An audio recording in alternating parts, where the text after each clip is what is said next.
Paz e graça para você ligado nessa programação. É com alegria que estamos começando mais um programa de reflexão, entrevistas e debates de cada dia da semana. Hoje nós vamos tratar da questão da oração.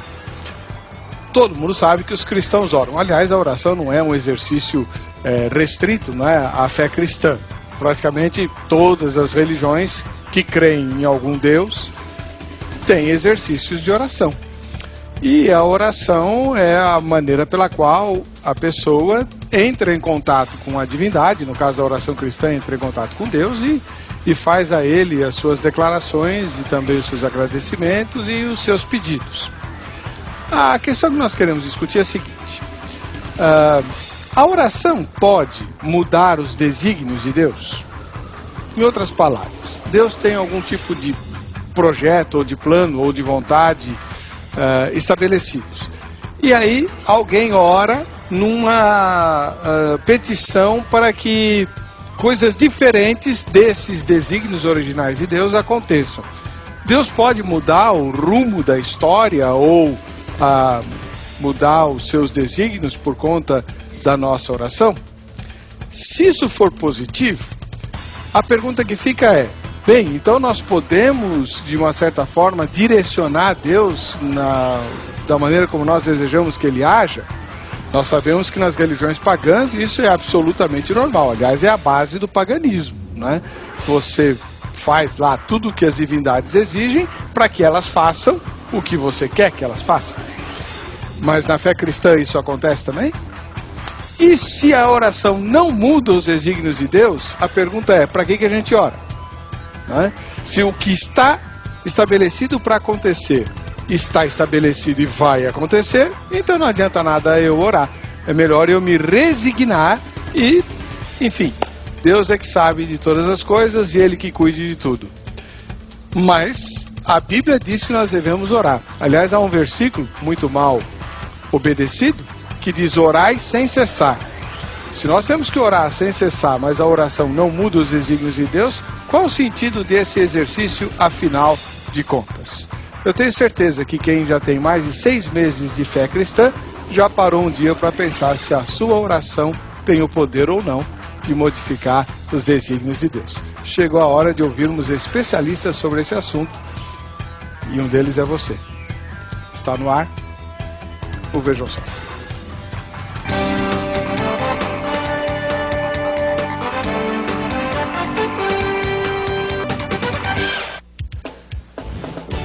Olá, é com alegria que começamos mais essa edição do programa Vejam Só, um oferecimento da Academia Teológica da Graça de Deus, a Agrade, que quer mandar prêmios para você. Então entre no site do programa, agora é o site do programa, vejamsó.com.br, vá lá, vote na enquete para que você possa se habilitar aos sorteios que faremos, tanto hoje quanto no final da semana. É importante que você participe. E a Agrade mandou para nós um dos seus melhores professores para ser nosso debatedor a respeito do assunto hoje. Professor, pastor Carlos Caldas, paz e graça, tudo bem? Graça e paz, tudo certinho, uma alegria poder uma vez mais estar aqui, sempre uma satisfação. A unidade da Agrade que o senhor leciona é a central, ali na Praça da Sé, né? Silveira Martins? Isso, Praça da Sé, correto. Mas o senhor dá aula em outras escolas também? Na verdade, outra escola. Lá em Guaratinguetá? Perto. Pindamonhangaba, o IBAD, Instituto Bíblico das Assembleias de Deus. A propósito, com a sua permissão, eu quero dar um alô para os meus alunos da IBAD, que estão acompanhando o programa, alguns pela TV, outros pela internet. São alunos muito queridos. Amanhã, quarta-feira, estaremos com eles lá, com a graça de Deus. São alunos, pessoas maravilhosas. Um grande abraço para todos vocês. Na Agrade, o senhor dá aula de quê? Hermenêutica bíblica. E lá no IBAD? Hermenêutica também. E também filosofia antiga e medieval. E uma quarta matéria que é missões transculturais e contextualização. Muito bem, muito obrigado pela presença do irmão aqui conosco. A alegria é toda minha, sempre. Do outro lado, o reverendo Fernando de Almeida, ministro da Igreja Presbiteriana do Brasil, mestre em teologia e trabalha na capelania lá do Instituto da Universidade Presbiteriana Mackenzie. Reverendo Fernando, paz e graça. Paz e graça, é uma alegria estar novamente com vocês, com esse público maravilhoso que você tem, e estamos aí para contribuir. Qual que é o endereço da igreja que o irmão pastoreia? A Igreja Presbiteriana Betel, para quem também eu mando um grande abraço para as minhas ovelhas que estavam já hoje no Facebook dizendo que iam nos assistir. E o endereço é a rua Dr. Mário de Moura e Albuquerque, número 200, fica no bairro ali da Vila Sônia, entre o Butantã e o Morumbi. São todos convidados, inclusive, para estarem lá com a gente. E o seu programa? Então, eu tenho, junto com a minha esposa, né, na TV Mackenzie, que passa não só pela TV Mackenzie, mas também pelo canal universitário, um programa focado na família, né? O nome é Família e Sociedade, e a proposta é justamente essa, né? De um casal casado entrevistar alguém da perspectiva da família, né? Assuntos ligados à conduta, às dificuldades do dia a dia, às várias idades, crianças, ligados a crianças. Como é que faz para assistir ao programa? Então, o programa passa em vários horários, no canal em alta definição do Mackenzie, que é um canal que está em testes aqui no miolo de São Paulo, então não é muita gente que pega ainda. Mas pela CNU, é um canal que tem em todas as operadoras aqui da Grande São Paulo. Geralmente, né? Na ponta do cabo. Isso, exatamente. Então aí são todos convidados. Existem vários horários. Dentro do site da CNU na internet. Só lá procurar o mais conveniente. Olha lá. Se não me engano, chama o programa? É Família e Sociedade. Se não me engano, passa 3 vezes ao dia. Muito bom. Muito obrigado pela presença. A alegria é toda nossa. Vamos assistir a matéria que a repórter Carla preparou, apresentando o tema de hoje, pois voltaremos com os recados espertos e os comentários dos nossos convidados no Vejam Só. Pedi e dar-se-vos-á, buscai e achareis, batei e abrir-se-vos-á, porque aquele que pede, recebe, e o que busca, encontra, e ao que bate, se abre. A oração é a comunicação entre o homem e Deus. Significa invocar, levantar a alma, buscar ao Senhor, chegar perto dele. A Bíblia ensina que através da oração é possível superar todas as tentações, pois está escrito: vigiai e orai, para que não entreis em tentação. O homem que ora sempre atrai o olhar de Deus para si, porque ao orar sem cessar, o faz permanecer na presença de Deus, para receber continuamente sua graça e bênção em nome de Jesus. Por isso, o crente precisa perseverar na oração. Eis que a mão do Senhor não está encolhida para que não possa salvar, nem agravado o seu ouvido para que não possa ouvir, disse o profeta Isaías. Bater a porta de Deus representa buscar sua ajuda, ainda que Ele não responda imediatamente. Porém, a garantia de que as orações podem ser atendidas está primeiramente no desejo de obter o reino de Deus e a sua justiça, para que as demais coisas sejam acrescentadas. E quando orar, não ser igual aos hipócritas, porque gostam de orar em pé, nas sinagogas e nos cantos das praças para serem vistos pelos homens. Jesus recomenda que o certo é orar em secreto, porque Deus vê e recompensa. E orando não se deve fazer uso de vãs repetições, como os gentios, porque presumem que pelo muito falar serão ouvidos. Deus, na sua infinita sabedoria, sabe tudo quanto o homem necessita antes mesmo que lhe peça. Mas embora Jesus tenha ensinado no Pai Nosso que a oração deve estar em conformidade com a vontade de Deus, muitos insistem em pedir por algo que às vezes não é do seu propósito. Por isso, vejam só o debate. A oração pode mudar os desígnios de Deus?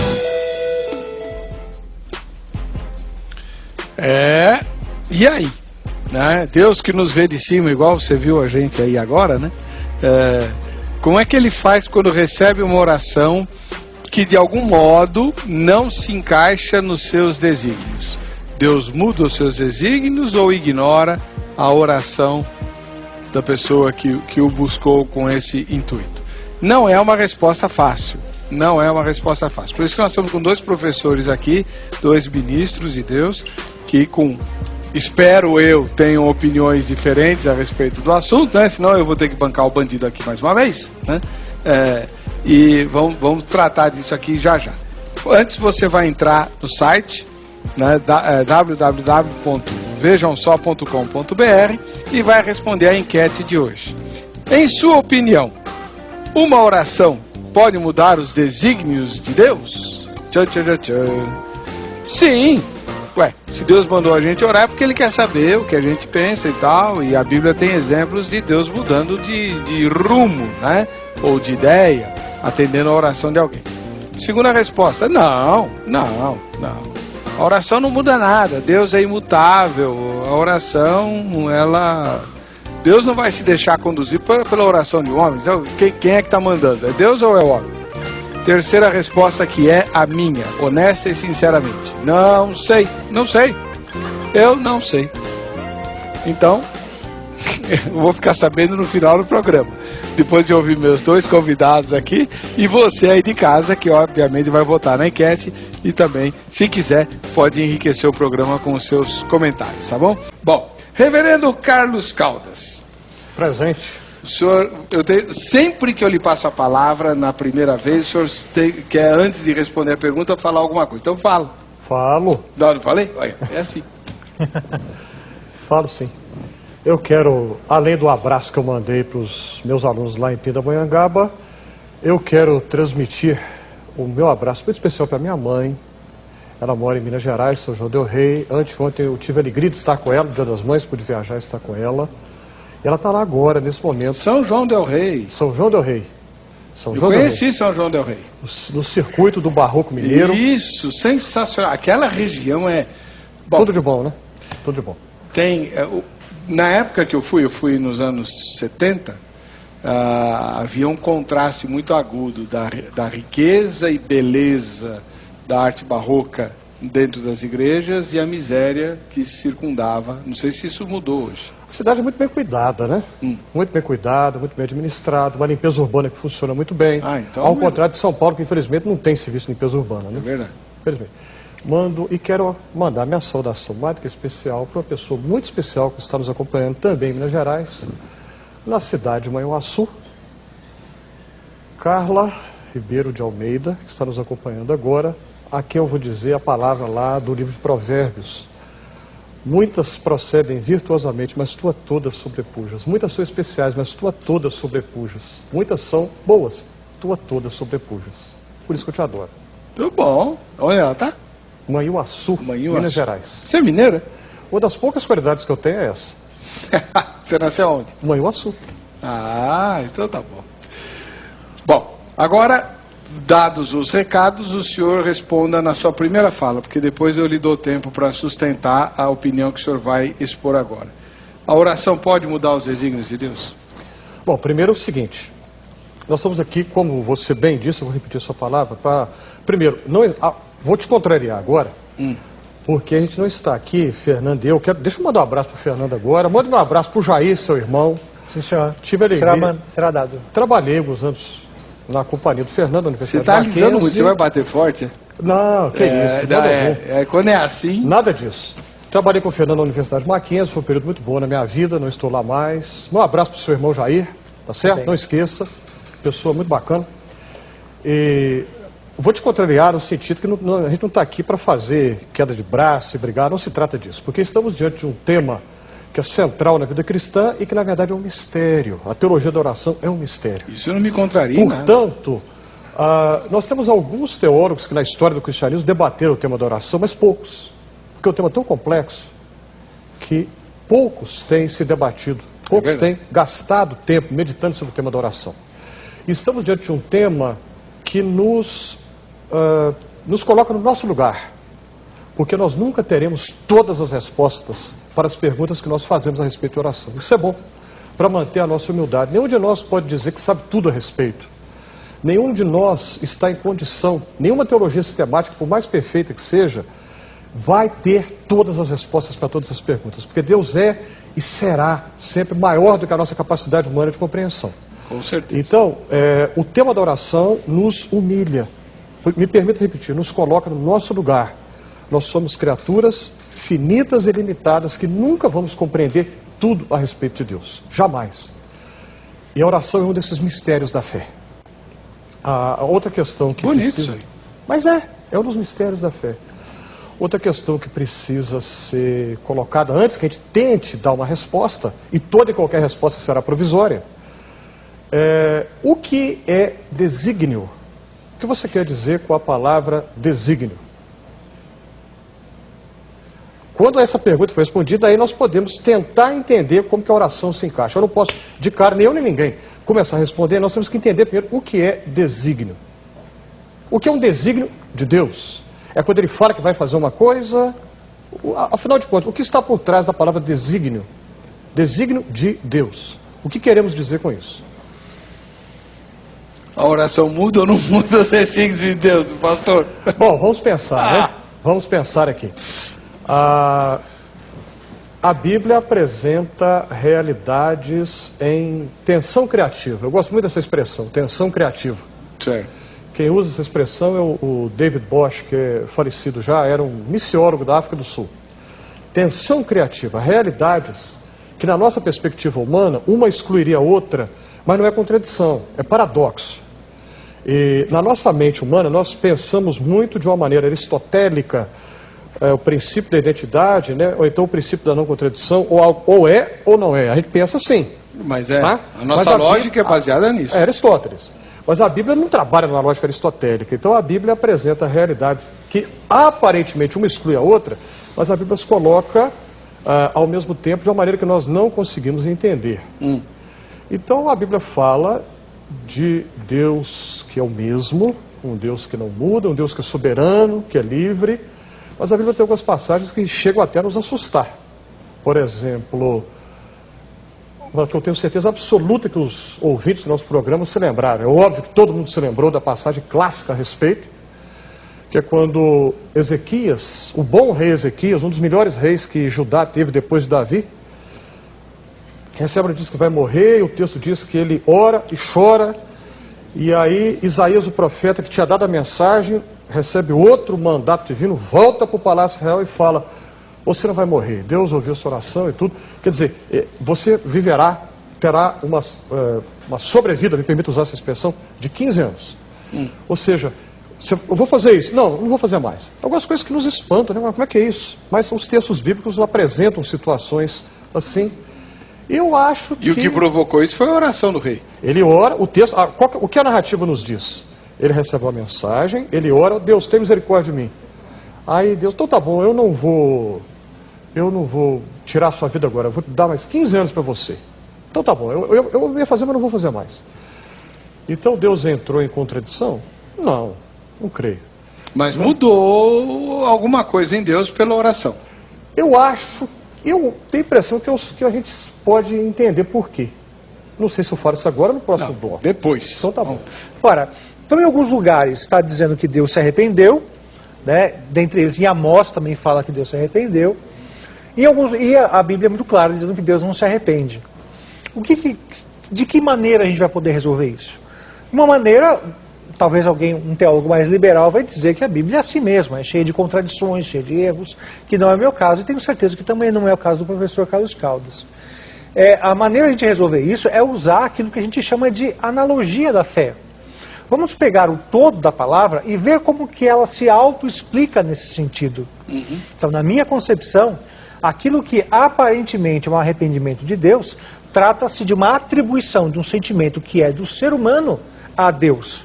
E isso é feito muitas vezes nas Escrituras, não só sentimentos, mas como características físicas. Os olhos do Senhor estão em todo lugar a contemplar os maus e os bons, os pés do Senhor, a mão do Senhor que pesava sobre mim. Deus não tem mão, não tem pé, não tem olho, mas quando é feito esse tipo de declaração, é justamente para que você entenda a partir da sua perspectiva, que é humana, porque a perspectiva divina, de maneira absoluta, você nunca terá. Então, se fosse eu naquele lugar, o meu sentimento seria parecido com arrependimento. Agora, qual é o problema disso? O problema disso é que o arrependimento humano, ele na maioria das vezes está ligado, na maioria das vezes, grande maioria, está ligado ao deixar de fazer alguma coisa ruim. Eu me arrependo e confesso a Deus, né? Deus quer corações arrependidos, ou seja, que eu confesse a minha maldade e opte por um caminho de santidade, de compromisso com o Senhor. Exatamente. Isso é na maioria das vezes. Mas também pode ser entre duas escolhas, uma melhor, mais feliz do que a outra. Certo. Isso também é verdade. Quando eu olho para Deus, as duas coisas são difíceis de conceber. Exatamente. Por que são difíceis de conceber? Primeiro, porque Deus não é mal. Deus não pode se arrepender de mal com o mal adjetivo, o mal pelo mal. Embora o mal com L seja atribuído a Deus. Isso aí é uma outra situação, uma outra história que daqui a pouco a gente pode conversar sobre ela, se for o caso. E também, ora, se não há ninguém que tenha uma vontade como a de Deus, que é descrita como sendo boa, perfeita e agradável, como eu vou conceber que Deus, ao fazer escolhas, ele fez uma escolha que não era mais feliz? Essa é outra questão. E há mais uma ainda. A relação de Deus com o tempo. Por que a relação de Deus com o tempo? Porque eu, como ser humano, eu não tenho presente, eu só tenho passado e futuro. Certo. Eu falo, já foi, já era. Eu não consigo congelar o tempo comigo, o segundo comigo, nem você que está em casa. E Deus é o contrário de mim. Assim, mal e grossamente falando, Deus não tem passado, não tem futuro, só tem presente.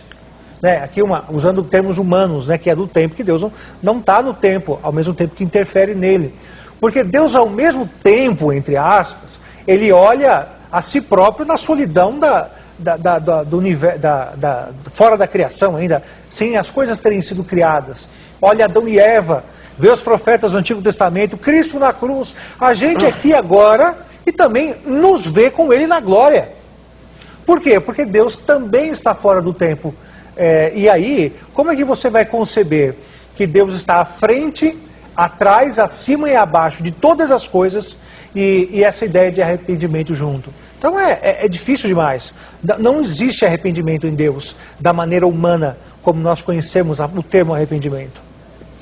Muito bem, na primeira fala dos dois, eles foram extremamente professorais, como se esperava, afinal de contas é um dilema tenebroso esse da oração, porque é algo extremamente importante e precisa ser extremamente comum na vida de todo cristão, mas a gente não sabe de que modo a nossa oração afeta Deus em relação aos seus desígnios. Então, eu esperava realmente uma exposição mais ou menos como as que eu ouvi, elas foram bem além do que eu imaginava, mas no próximo bloco nós vamos tirar tudo isso a limpo e trocar tudo isso em miúdos, vendo questões práticas, né? Afinal de contas, temos que chegar a alguma conclusão a respeito da questão da oração. Muito bem. Reverendo Carlos Caldas, o senhor disse no bloco anterior que existem coisas que escapam à nossa compreensão, coisas em Deus que escapam à nossa compreensão, porque Deus não cabe na nossa lógica. O senhor até citou Aristóteles e tudo mais. Porém, há exemplos na Bíblia, né, além desse que o senhor mencionou lá de Ezequias, em que Deus ouviu e aceitou, né, mudar de ideia em relação àquilo que ele pretendia fazer. Por exemplo, Abraão fica lá pechinchando com Deus por causa de Sodoma e Gomorra. Então, a oração não faz com que Deus repense os seus desígnios, os seus planos, os seus projetos, os seus desejos? Ok. Muito bem, vamos pensar. Antes, porém, com todo respeito, sem querer ser chato, o texto lá do Israel, Moisés, é Êxodo, não é Números não. Eu vou destruir esse povo. Não, faça isso. Não, então tá bom, então eu não vou destruir. Bom, mas tudo bem. Voltando aqui. Abraão, Gênesis 18. Eu vou destruir Sodoma. E se tiver 50? Não, eu não destruo. Então ele para em 10. A impressão que dá é que se Abraão tivesse 5 e 1, Deus teria concordado. Quando ele para em 10, então Deus não fala mais nada. Não é?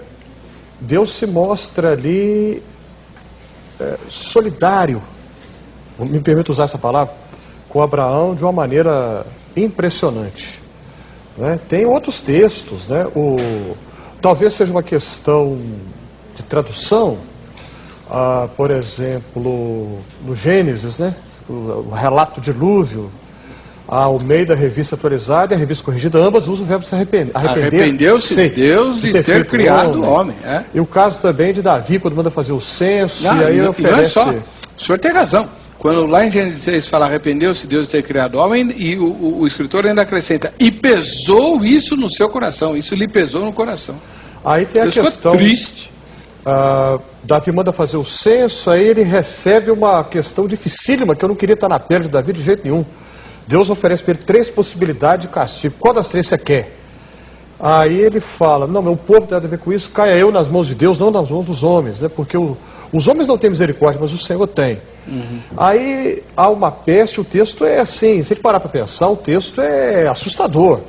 Porque fala que morreram 70 mil pessoas, é uma coisa assim que dá medo da gente, né? 70 mil é gente demais. Mas depois fala que Deus arrependeu. Quer dizer, talvez seja uma questão de tradução, talvez, não sei se seria o caso de uma tradução melhor. Tá? De fato, há aquela questão que foi citada pelo colega Fernando há pouco, que a teologia usa os termos técnicos antropomorfismo e antropopatia para se referir, atribuir sentimentos humanos a Deus e figuras humanas como mãos, braços a Deus. Né? A Bíblia usa isso. Eu acho que nós temos que levar em conta o que Jesus nos ensina. Jesus nos apresenta uma grande novidade na história bíblica. Quando a gente lê a Bíblia como um todo, quando chega o Novo Testamento, Jesus apresenta uma novidade enorme na nossa maneira de compreender Deus. Quando a gente lê o Sermão da Montanha, Mateus 5, 6 e 7, Jesus não chama Deus de Deus, Jesus chama Deus de Pai. Isso é uma novidade enorme. Porque no Antigo Testamento, Pai em relação a Deus é usado em referência a anjos, criaturas celestiais, João capítulo 1, tem aquele texto de Gênesis 6 que ninguém até hoje sabe o que aquilo significa, né? Pelo menos uma vez é usado com referência ao povo de Israel inteiro, Oséias, do Egito chamei o meu filho. Então o filho de Deus em Oséias é o Israel inteiro, é o povo inteiro, então é corporativo, é coletivo. Mas Jesus vai apresentar Deus como Pai nosso, literalmente a oração é Pai nosso. E isso é uma novidade belíssima que Jesus nos apresenta, que nós podemos chamar Deus de Pai. Eu creio que a melhor metáfora que nós temos para o nosso relacionamento com Deus é essa que Jesus nos apresenta, Pai. Como que um pai se relaciona com os filhos? O pai sabe mais do que os filhos. O pai sabe o que é bom e o que não é para os filhos. O pai sabe que tem coisas que os filhos pedem que na verdade não será boa para eles. Os pais às vezes atendem os filhos, os pais às vezes não atendem. Tanto o pai, homem, como a mãe, né? Pais no geral. Mas já que Jesus usa a figura do pai, então eu vou usar essa mesma figura aqui. O pai, ele não é obrigado a atender tudo que o filho pede. Ele ama o seu filho, ama a sua filha. E quando, às vezes, o pai fala, não vou fazer isso assim. Aí o filho, pai, não sei o que, às vezes o pai, tá bom meu filho, não ia fazer, mas eu vou fazer isso para você. Ou seja, uma ideia dinâmica. Então às vezes eu penso que esse dinamismo da relação com Deus é que explica textos como o amor paternal de Deus, o amor de Deus é que explica textos como esse de Abraão e o próprio Senhor, quando ele fala, eu vou destruir, mas e se tiver tanto eu não destruo. Quem é que fala isso? É um pai que ama muito, então não é que ele está querendo arranjar um jeito de não destruir, né? A impressão que a gente tem é essa quando a gente lê o texto. Ou então o caso lá de novo, né? Jerusalém vai ser destruída. Não vou fazer isso. Um pai que ama que faz assim. E a Bíblia como um todo nos incentiva a orar. A Bíblia como um todo nos exorta a oração. Então nós somos incentivados a orar. É muito bonito quando o Evangelho vai nos dizer que os discípulos de Jesus pedem que ele os ensine a orar, porque Jesus é apresentado o tempo todo como aquele que ora, é o homem que ora. Verdade. Então somos incentivados a orar.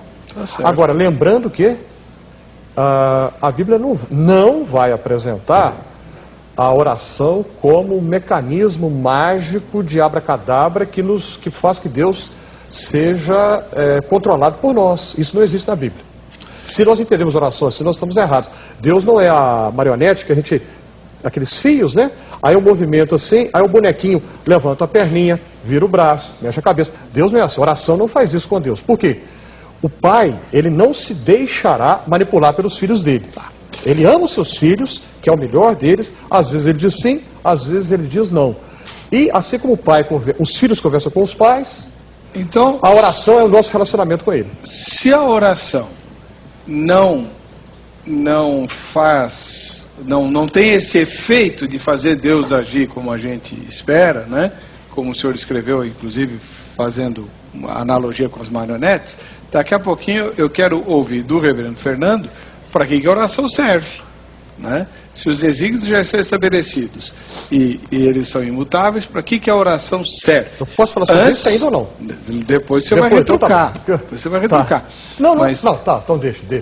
Não, eu vou ouvir o reverendo Fernando e depois você pode retrucar e ele vai brigar aqui. Se é que vai ser... Então deixa aqui. Antes da palavra do reverendo Fernando, a gente vai ouvir algo que é bom para a saúde. E disso não há dúvida nenhuma. Reverendo Fernando de Almeida, o senhor está muito quietinho, né? Deixando o seu ex-professor falar e pois tal. É. Mas eu acho que... sei não, né? Para que serve a oração se tudo que está determinado vai acontecer e está acabado? Não adianta orar. Então, se por desígnio a gente entender como o decreto de Deus, que foi feito antes da fundação do mundo, a gente não tem acesso a isso. Ele não está escrito em lugar nenhum. Não confundamos o desígnio de Deus com a palavra de Deus. A palavra de Deus é revelada, é para mim, é para você, é para o telespectador que está em casa. Você quer saber o que Deus quer para você? Está nessa palavra. Porque o decreto de Deus nos é escondido. Deus não revelou qual é a sua vontade eterna em todos os aspectos para a gente. Ora, o que essa palavra está dizendo então? Ela nos manda orar sem cessar. Ela fala para a gente colocar diante de Deus todas as nossas petições, para que a gente não fique ansioso. Então, esses são mandamentos bíblicos. Nós temos um livro na Bíblia, que é o livro de Salmos, que praticamente é um livro só de orações. Só de orações. Temos Jesus Cristo, que embora sendo o próprio Deus, se retirava continuamente para orar e até se preparava para momentos mais difíceis, como o da crucificação. Ele saiu para orar, né, e levou consigo os seus amigos mais chegados, Pedro, Tiago e João, mas ele tinha essa necessidade como ser humano também. Então isso é aquilo que é revelado. Bom, Deus tem os seus fins determinados. Aliás, Provérbios 16, né, Deus criou todas as coisas para os seus determinados fins. Então, Deus tem os fins para todas as coisas, mas Deus também tem os meios. Também tem os meios. Então, será que antes da conversa com Moisés, ou com Abraão, ou com Ezequias, a vontade de Deus já não era aquela que acabou sendo marcada no final, os 15 anos a mais para um, a não destruição do povo para outro? Claro que já era aquela. Mas como é que Deus construiu aquela sua vontade? Ele utilizou-se do seu servo e do debate com ele, da conversa com ele. É como se eu olhasse como ser humano uma realidade acontecendo por detrás de uma janela. E eu só consigo enxergar aquele pedaço da janela, mas existem coisas que estão acontecendo ali por detrás que eu não tenho acesso a elas.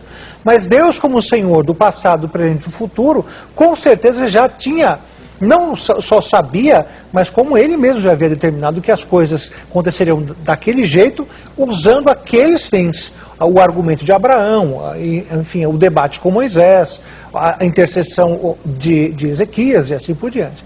Para que serve então a oração, se ela não vai mudar a vontade de Deus?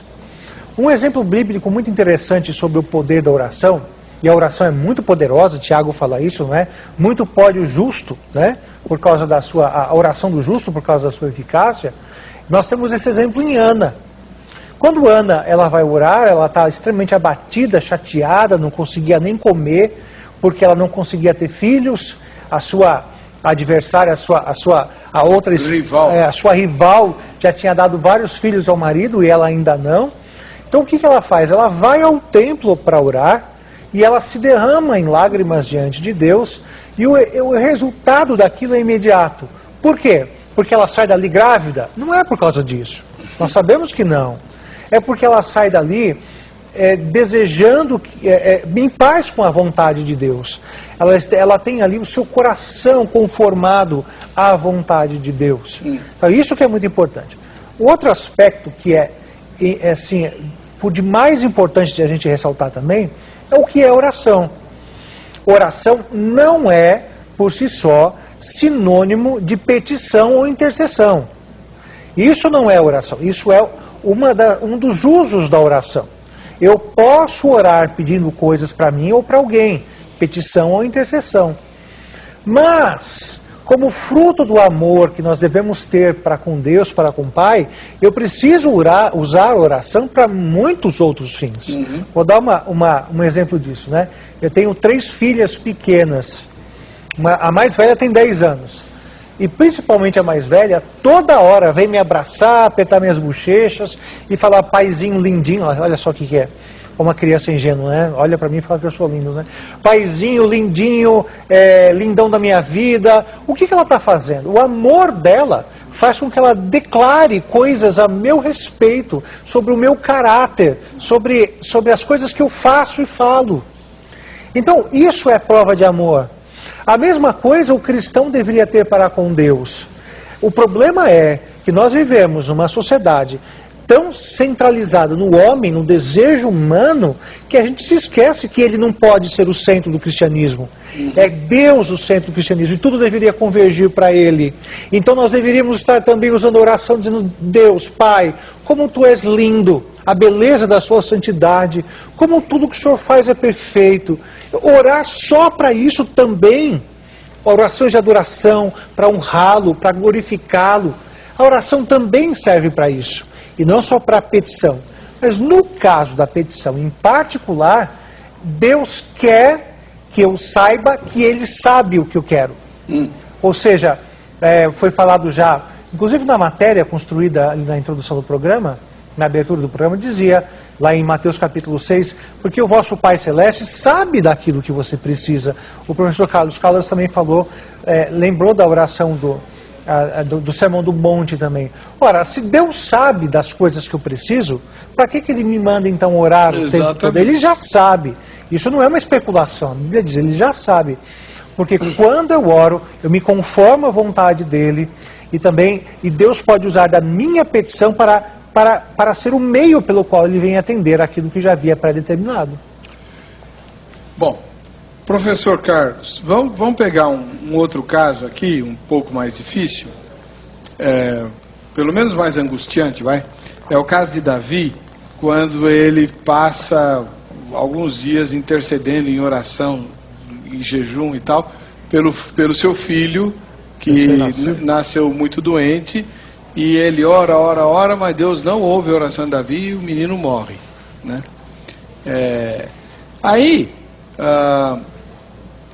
O mais curioso é fazer assim, não, tá, Deus não ouviu a oração de Davi porque aquele menino era filho do pecado e tal, era o resultado do envolvimento dele com Batseba, né? Aquela criança. Mas o segundo filho que Davi teve com Batseba, Deus honrou, que foi Salomão, virou rei e tal, tornou-se o cumpridor das promessas de Deus em relação ao templo. Então se era para ter um filho de Batseba e Davi governando Israel, por que não podia ser o primeiro, já que Davi orou que nem um doido por aquela criança lá? Deus é muito caprichoso, não é não? Caprichoso no sentido de, não, tem que ser do jeito que eu quero.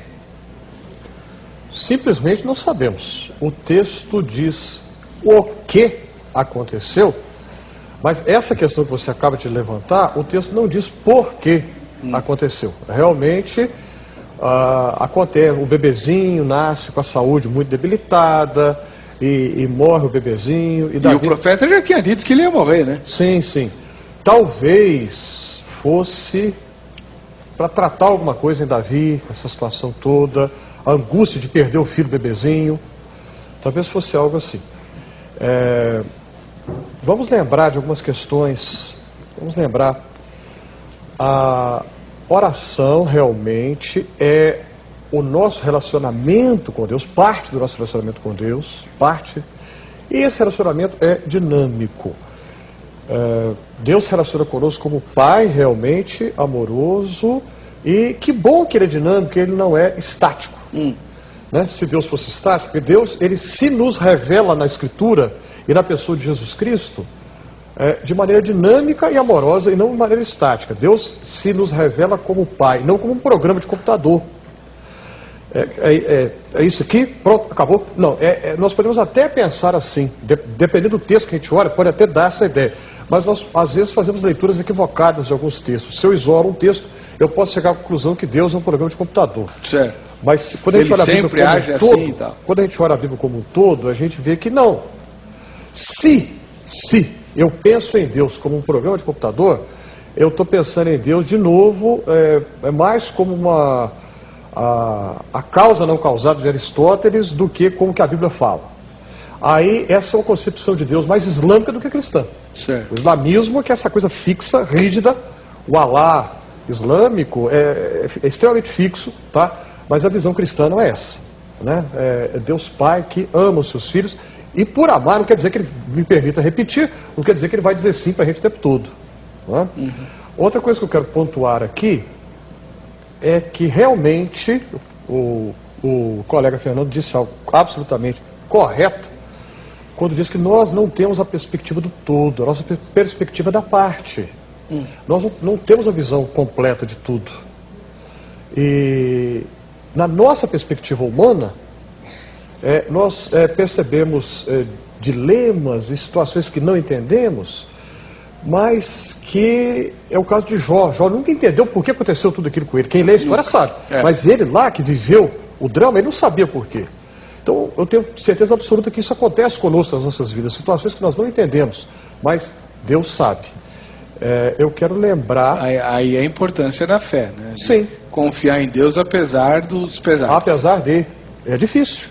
Nem sempre é fácil crer como Abacuque, Sim. que diz, pode não ter fruta na árvore, pode não ter capim no pasto, pode não ter boi no curral, mas mesmo assim eu vou confiar. Nem sempre. Muitas vezes nós estamos mais para Noemi do que para Abacuque. Noemi, sogra de Ruth, né? Ela não me chameis Noemi, chama Mara, porque eu estou amargurada, que Deus me castigou. Muitas vezes nós nos vemos na posição de Noemi. Mas o nosso desafio... Mas Deus teve paciência com Noemi, e ele não foi paciente com ela e mudou a sorte dela, né? Foi.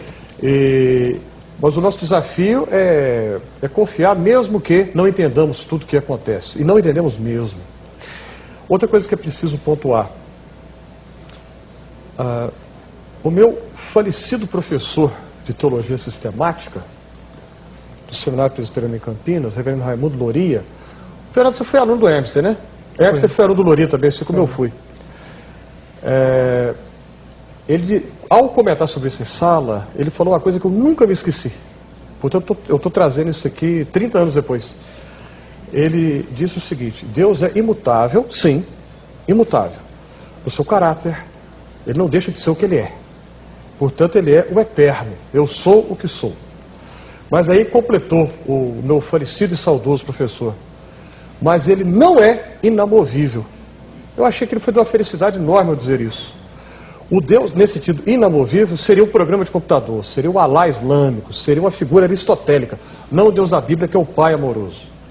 Então, que a gente pode pensar, mas ele mudou. Nós é que podemos entender ou não entender, mas ele se relaciona amorosamente conosco, ainda, me perdoe a repetição, que nem sempre tenhamos clara compreensão de tudo. E uma última coisa que eu quero pontuar é uma frase de um autor que eu gosto muito dele e que tem me influenciado muito, que é o C.S. Lewis. Esse ano, a propósito, é o ano do cinquentenário da sua morte, dia 22 de novembro, dia do seu falecimento.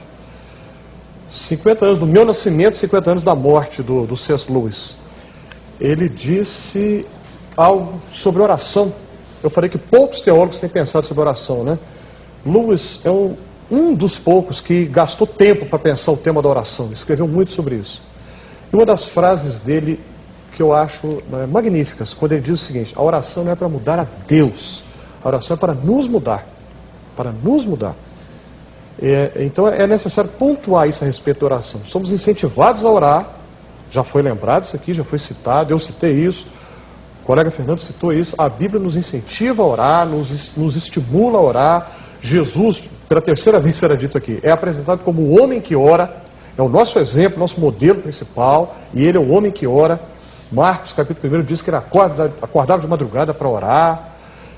Às vezes ele vai para o deserto, às vezes ele vai para o monte, às vezes ele vai para o jardim, mas ele sempre está em oração, é o nosso exemplo. Então somos incentivados a orar. Somos incentivados, não podemos nos esquecer disso nunca. E nessa confiança em Deus como Pai, confiar que Ele poderá nos atender, Ele poderá não nos atender, mas sempre Ele cuida de nós, assim como o Pai sempre cuida dos seus filhos. Sabe, quando você falou de dinâmico, né, eu tenho certeza que você não quis dizer outra coisa além disso, mas é importante não confundir isso com instável, não dinâmico. Ah, tá, não, nem pensei nisso. Então, exatamente, eu sei que você não pensou nisso. De modo algum. Instável. Não. Instável. Exatamente, eu sei que você não quis dizer isso, mas é importante lembrar também que imaginem só se concebermos a ideia de um Deus ao qual eu posso convencê-lo de que a minha vontade é melhor do que aquilo que ele tinha planejado. Na verdade, é um Deus que não é Deus. Por que é um Deus que não é Deus? Não só ele não é Deus, mas como eu não posso confiar nele. Mas Moisés convence Deus. Ele convence Deus dentro daquela janela da qual eu falei agora há pouco, que é o limite daquilo que o ser humano é capaz de ver, mas como aquilo sendo um instrumento para que a vontade de Deus no final prevalecesse. Não, peraí. Então, deixa eu só completar essa ideia da instabilidade, tá. Porque vejam só, imagina que eu estou orando hoje para que Deus faça determinada coisa e Deus se convence, como Moisés convenceu ele, vamos supor que isso de fato aconteceu exatamente nesses moldes. E amanhã, e Deus fala, eu vou te atender, mas amanhã alguma outra pessoa ora, tendo implicações parecidas, ou tendo implicações com a mina vida, ou com coisas parecidas com aquilo que eu pedi, e ele tem outros argumentos com Deus e convence Deus no outro lado. Aí que Deus fala, não, olha Fernando, isso aí eu mudei de ideia, porque outra pessoa ofereceu argumentos melhores do que o seu. Então veja só, né, isso é a instabilidade de que muitas vezes as pessoas têm essa impressão a respeito de Deus. Se eu posso convencer Deus de que a minha vontade é melhor do que a dele, então ele não é Deus e ele não é confiável. Então devemos entender esse aspecto. Mas no episódio então, lá do Sinai, porque quando o povo faz o bezerro de ouro, Deus fica extremamente irado, Moisés também, né? Tanto é que ele quebra todos os mandamentos de uma vez só, né? Quebrou as tábuas da lei. Então quebrou os mandamentos, não pecando necessariamente. Ele quebrou as tábuas de pedra, não os mandamentos. Ele quebrou as tábuas de pedra. Mas enfim. Brincando com as palavras. Pois é. Aí ele volta ao Sinai e tal, e Deus diz assim, chega, acabou, cansei, não dá mais, vou exterminar esse povo, vou fazer outro povo a partir da sua semente, Moisés, e está acabado, não vou mais com eles. E Moisés chama Deus às falas, é uma oração, o pessoal fala de oração forte, né? Oração forte é essa que Moisés fez. Que dirão fez. as nações, que dirão os egípcios. O senhor está louco? E a sua reputação? As nações vão dizer que o senhor tirou o povo lá do Egito para matar aqui no deserto, vão dizer que o senhor é mau. E quer saber de uma coisa? Se o senhor fizer isso, não tenho mais parte contigo, risca meu nome do livro da vida, estou pedindo meu boné. Então, mas veja que interessante, né? O que Deus está fazendo ali? Ele está levando Moisés a refletir sobre a própria natureza dele. Quem é o Senhor? O que o Senhor faz? Quais são as características das coisas que o Senhor faz? Então, na verdade, o que Deus está fazendo ali é reafirmando na cabeça de Moisés quem ele é, segundo a sua própria natureza. Por isso que eu disse, aquilo foi ruim, então, imagina, Deus sempre quis, estava pré-determinado que aquelas coisas seriam exatamente daquela forma. Deus iria preservar o povo, só que com o tabernáculo, né, é a diferença que há depois da sedição do povo, a presença do tabernáculo. E Moisés iria, inclusive aquilo, como o Carlos falou, a gente não tem toda a dimensão, né, do que a Bíblia fala, mas ali pelo menos nós temos a reflexão da parte de Moisés sobre a própria natureza de Deus. Certo. Então, mais uma vez, Deus ali, ele havia dito para Moisés que todas aquelas coisas aconteceriam, de que o povo seria liberto. Aliás, é também previsto que o povo iria pecar, de que o povo iria, inclusive, ir para o cativeiro. Tudo isso lá para Moisés já é dito.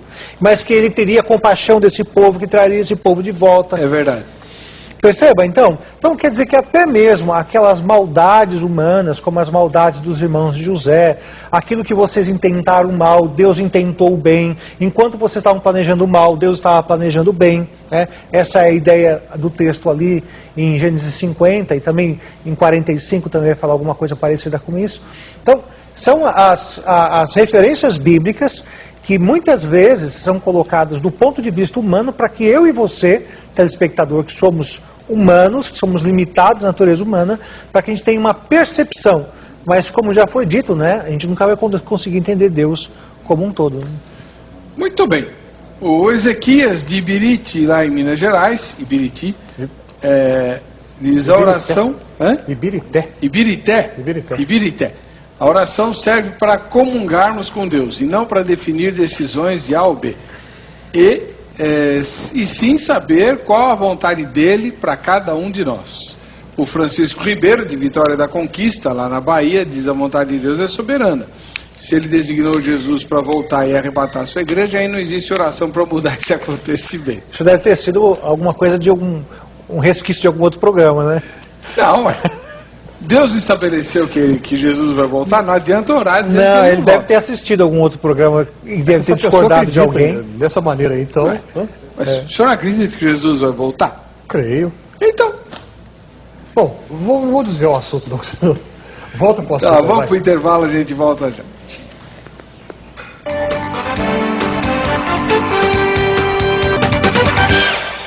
Muito bem.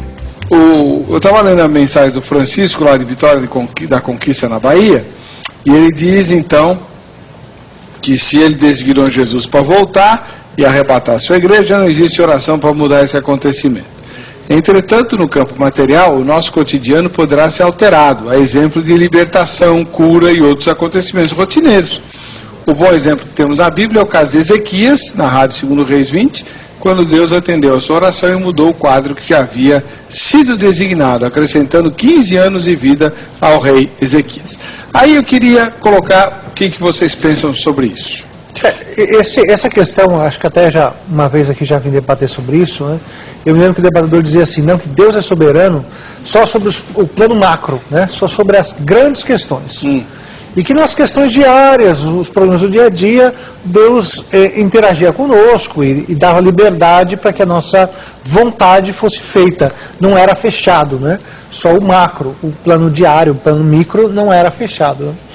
Só que eu não vejo, em primeiro lugar, que o macro e o micro é uma coisa muito subjetiva, né? O que é macro para mim pode não ser macro para você, claro. e vice-versa.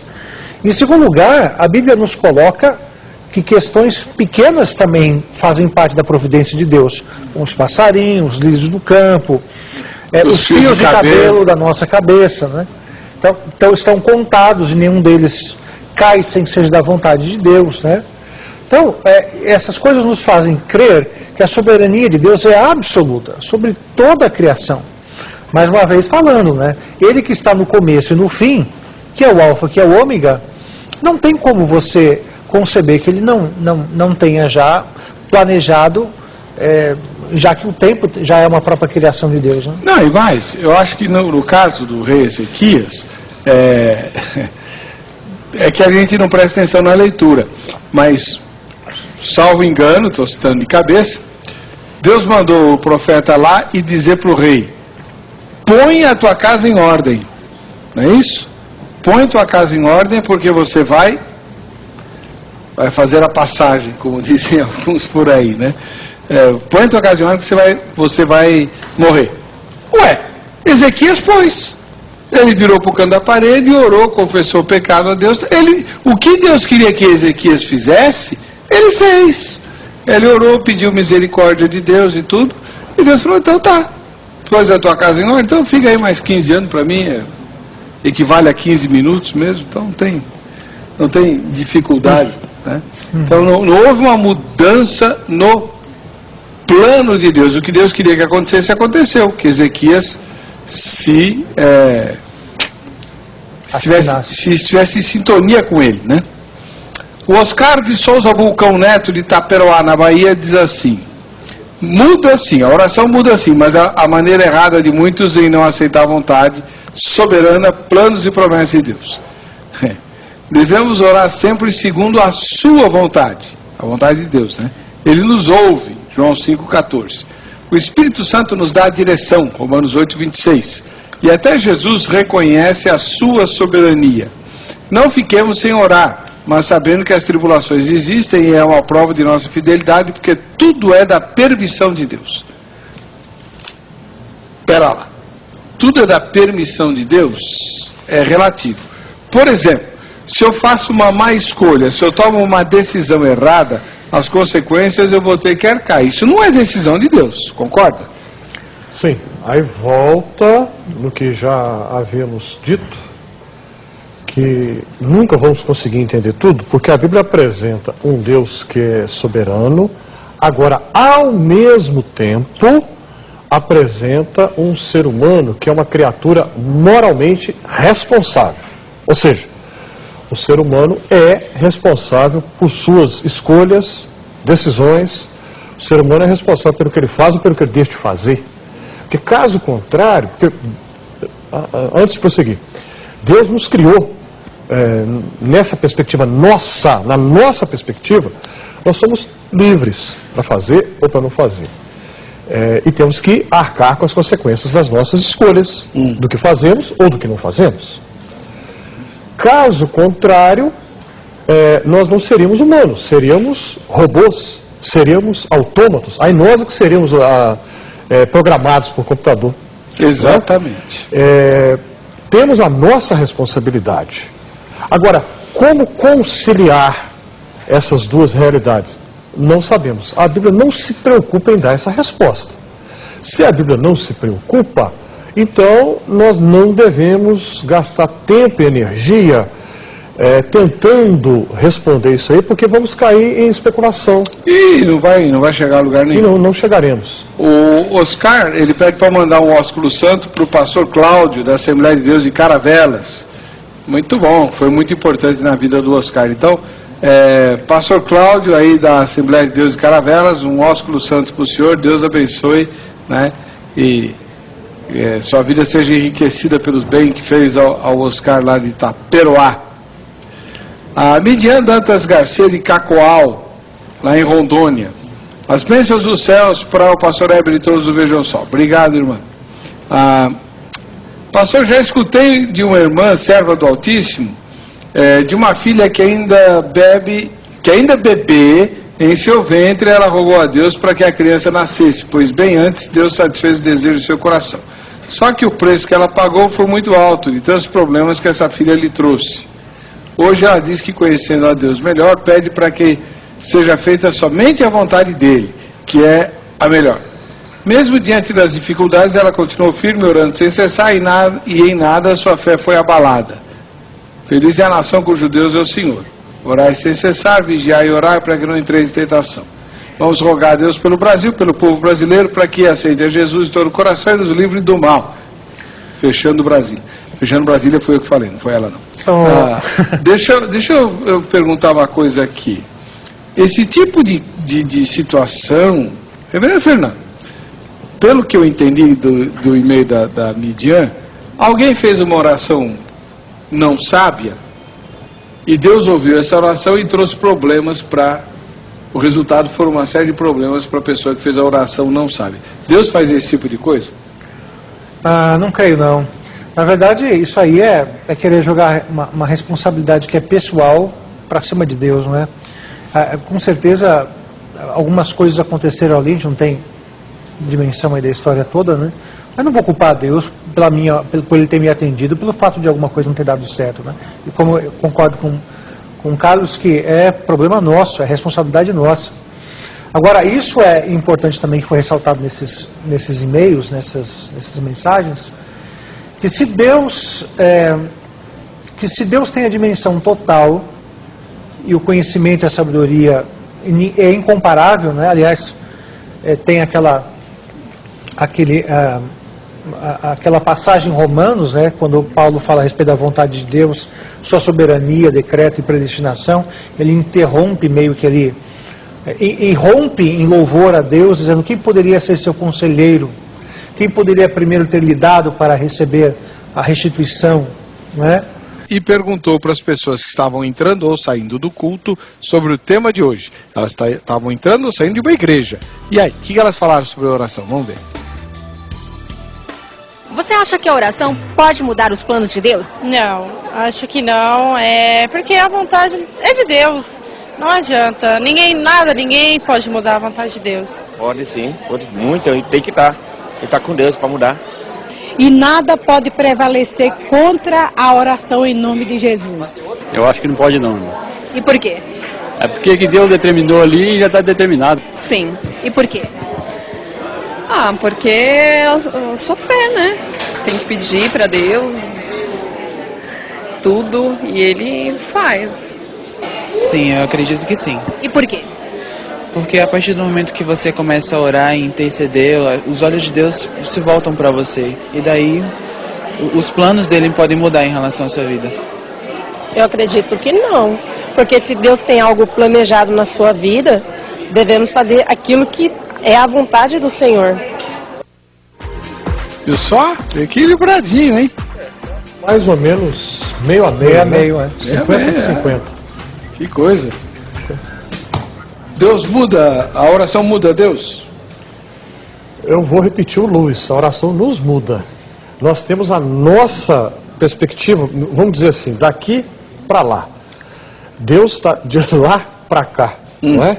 Então, na nossa perspectiva, nós pensamos que uma coisa muda ou não muda. Mas a nossa visão é muito limitada, muito estreitinha, muito condicionada pelo tempo. A palavra que o colega Fernando disse, né? Agostinho, no início da história da igreja, é que fala do Deus que está fora do tempo e vê tudo do início ao fim. O C.S. Lewis também fala, o tempo é o ponto no infinito. Né? Lewis fala repetindo Agostinho, porque Lewis era um grande leitor de Agostinho e foi muito influenciado por Agostinho e pelos pais da igreja em geral. Lewis tinha um conhecimento enorme da patrística, era um grande leitor dos pais da igreja. Exatamente. Então, na nossa perspectiva, nós achamos que algo pode ser mudado ou não, mas é a nossa compreensão limitada. Nós nunca vamos ter condição de entender tudo do outro lado. Fazendo um desvio, mas que servirá como comparação. O velho dilema, quem é salvo? É quem Deus quer que seja salvo ou é a pessoa que tem autonomia para escolher a sua salvação? Velho dilema, eu não vou entrar na questão aqui agora, eu só estou trazendo aqui para comparar. Porque a Bíblia apresenta tantos versículos que levam a pensar de uma posição e apresenta tantos versículos que levam a pensar em outra posição. Mas ao mesmo tempo, aí volta a questão da tensão criativa. E a Bíblia nunca se preocupa em bater o martelo. Uma pessoa que eu conheço, que o pastor Fernando conhece também, que é o pastor Francisco Leonardo. Ele é um holandês, está de volta à Holanda, foi missionário aqui no Brasil há muitos anos, da tradição da igreja reformada holandesa. Ao comentar sobre isso, uma vez eu escutei ele dizer algo que eu acho que, tenho certeza, se aplica à questão da oração. Ele fala o seguinte, a questão das perspectivas, né? Como que os homens veem e Deus na perspectiva dele. Nós aqui olhamos como se fosse um mural, então tem um portal e está escrito assim, vinde a mim. Aí nós passamos. Quando nós passamos, nós olhamos para trás, e quando olhamos para trás, aquele mesmo mural está escrito assim, eu vos escolhi. Eu achei assim, muito singela, mas não ingênua. Singela, mas não ingênua. Essa comparação, muito bem feita, muito adequada. A oração é algo semelhante. Na nossa limitação, nós pedimos ao Pai que nos ama e somos incentivados a fazer isso, a ter essa comunhão com Ele que passa pela oração. A oração é uma esperança que nós temos. Somos incentivados, exortados a que tenhamos esse tempo com Deus e confiar nele, que Ele sabe o que é melhor para nós. Nós jamais iremos manipulá-lo.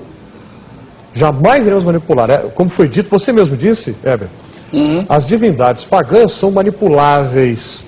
O Deus da Bíblia é livre, Ele é amoroso, é justo, mas Ele é livre. Então Ele nunca poderá ser manipulado por ninguém. Então nós pedimos, e Ele, como Pai, sabe o que é, mais do que nós, Ele vai nos atender ou não, conforme a vontade dEle, para o nosso bem e para a glória dEle mesmo. Eu acho que uma coisa que o nosso telespectador precisa ser desafiado, Weber, a ir além da petição. Isso é muito importante e muito próprio para os nossos dias. Os nossos dias têm olhado a religião como se fosse um objeto de consumo, um meio pelo qual você pode atingir bênçãos materiais, ganhar dinheiro, saúde, agarrar marido, o que quer que seja. Mas use a oração para além da petição, também para pedir. Mas quem sabe se antes de pedir você não comece a adorar a Deus, a exaltá-lo, a glorificá-lo, a dizer para Ele aquilo que Ele é, usar para Ele as palavras dEle na própria Escritura Sagrada, que descrevem muito bem quem é o nosso Deus. Para isso o livro de Salmos é um ótimo... Exatamente, né? Uma excelente repetição. E até o exemplo da oração, né? A oração modelo nos deixada, né? Ela começa assim: Pai nosso que estás no céu, santificado seja o teu nome, venha a nós o teu reino e seja feita a tua vontade na terra e no céu. Então o que antes de pedir, tudo é colocado ali? A imagem de quem Deus é, o Deus que age como Pai, a ideia da unidade do corpo de Cristo, um Pai que é nosso, o fator da diferença, Ele é um Pai que está no céu, ao mesmo tempo que Ele é presente, Ele também é transcendente, Ele não tem nada a ver em qualidade conosco. Eu sou limitado e pequeno, e aqui o Carlos falou bem isso, né? A oração nos humilha, né? Pelo fato de que Deus é colocado numa dimensão tal de que eu sou, como diz o Antigo Testamento, o vermezinho de Jacó, né? Pequeno, né? Então, desafie-se a isso, a investir tempo em oração, adorando o Pai e descrevendo o Pai nas suas obras e nos seus atributos, antes de qualquer coisa. Talvez se você fizer isso, você vai chegar àquele maior objetivo do nosso coração. Eu tenho certeza que você que está nos assistindo, você ora porque você quer paz. Você pede coisas porque você quer paz. Se você se lembrar de quem Deus é e do que Ele faz e já fez na sua história, ó, mais um elemento da oração aqui, a gratidão, a recordação por tudo que Ele já fez, se você orar dessa forma, com certeza vai se cumprir aquilo que Paulo fala. A paz que excede a todo entendimento guardará o teu coração e a tua alma. E isso é o mais importante, porque o que a gente busca mesmo é paz. E a oração nos ajuda nisso.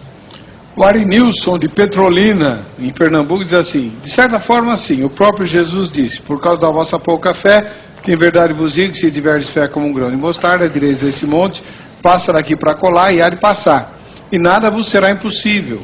Mateus 17, 20. Creio que se tal petição não fere o caráter, a santidade e a honra de Deus, e é louvável, agradável, íntegro perante Ele, nada impedirá de Deus responder tal oração.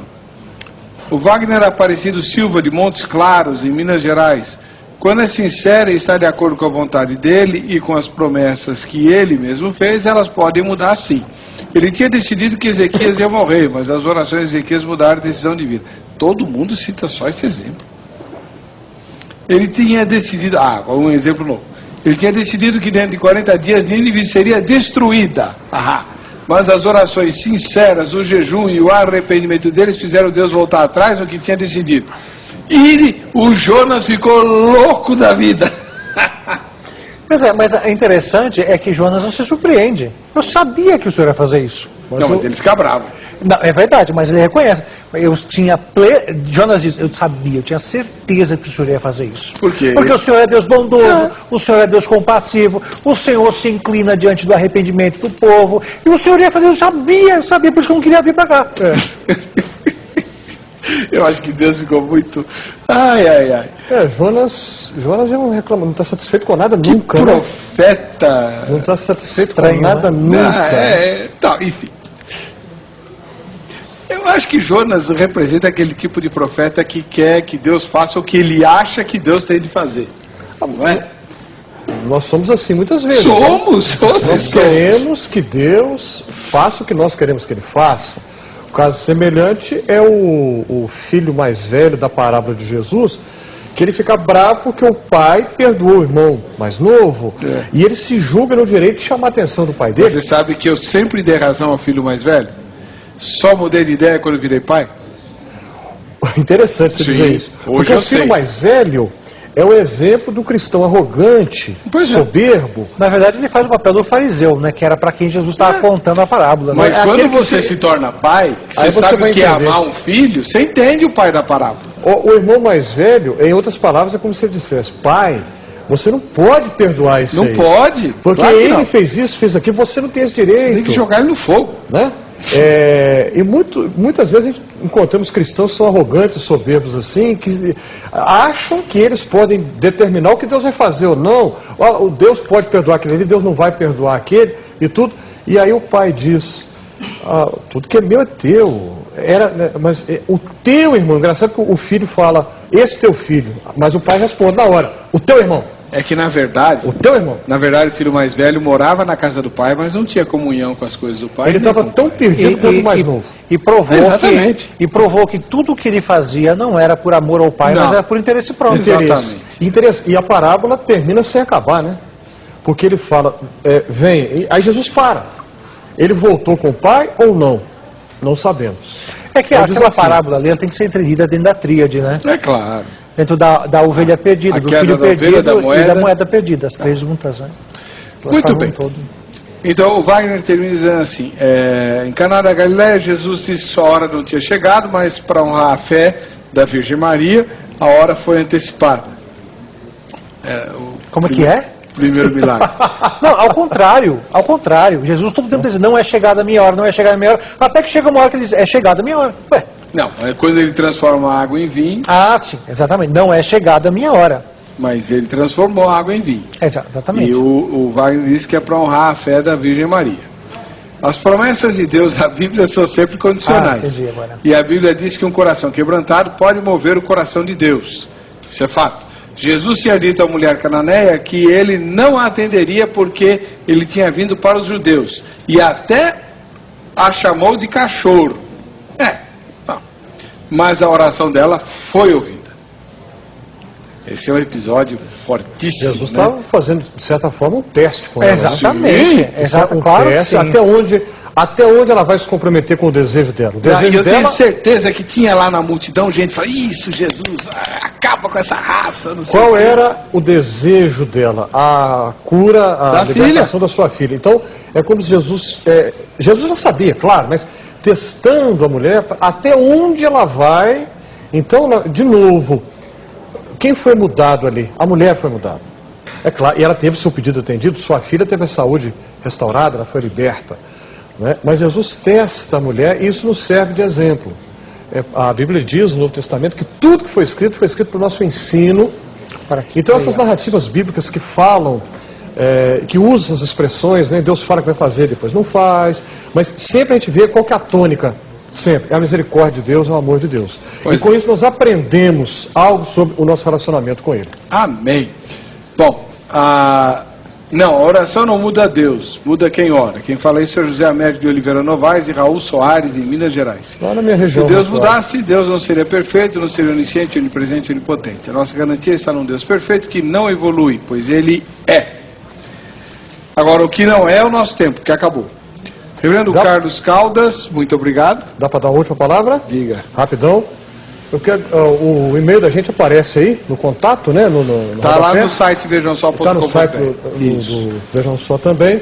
Nós estamos iniciando, Heber e ouvintes, uma dimensão nova aí do nosso ministério, que o Census Educação e Projetos. Census com U é a forma latina, que vem da expressão sensus plenior, da história da hermenêutica, né? O sentido pleno.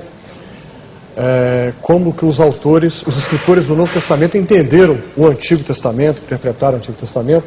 É o nome que a gente está dando para uma atividade nossa de oferecer cursos para igrejas, e a gente já está com algumas agendadas aí, cursos rápidos no fim de semana, como por exemplo, introdução ao mundo da Bíblia e capacitação de liderança. E é claro que aqui eu não tenho tempo para falar mais a respeito, mas você que nos honra com a sua audiência, mande um e-mail, você que é líder de igreja, que eu terei toda a alegria em responder ao seu e-mail, qualquer pergunta que você tenha. Obrigado, Heber. Nada, está aí o e-mail do professor Caldas e também tem o contato do reverendo Fernando de Almeida, da Igreja Presbiteriana do Brasil, está no site, vejam só. Você pode mandar e-mail, questionamento, pergunta, dúvida, está aí o e-mail dele. Dessa vez apareceu. Eu quero vir mais vezes com com o professor Carlos Caldas, porque é só quando ele vem que o nosso e-mail aparece. Mas tá lá no site, deixa de ser chorão. Mas o meu apareceu também? Apareceu, apareceu sim. Viu? Você fica fazendo gracinha aqui pra um, tem que fazer pra todo mundo, viu? Depois ela pega vocês de jeito. Vamos pro sorteio, vamos ver quem é que vai levar a camiseta da Agrate. Marcelo Vieira Ribeiro, de Timóteo. Timóteo, que eu saiba, é em Minas Gerais, não é? É o Vale do Aço Mineiro. Tá certo. Parabéns pra você. E você que fica com a gente, que fica com essa emissora, a paz e a graça de Jesus, nós nos veremos no próximo Vejam Só. Até lá.